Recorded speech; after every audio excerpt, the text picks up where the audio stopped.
Hello everyone and welcome to this video. Today guys, I will share with you step by step how to withdraw money from Bitpanda. If you want to withdraw your cash, log in your account, access your account first step.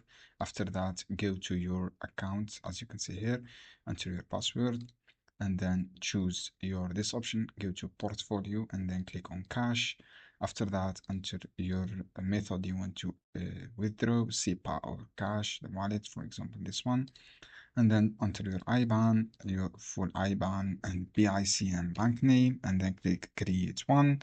After that, choose SEPA if you want to use SEPA, and then write your amount you want to withdraw. After that, enter your 2FA codes. Just follow simple steps here. Enter your cash, select withdraw, select buyout accounts with SEPA or something like this, and then enter your amount, confirm this option.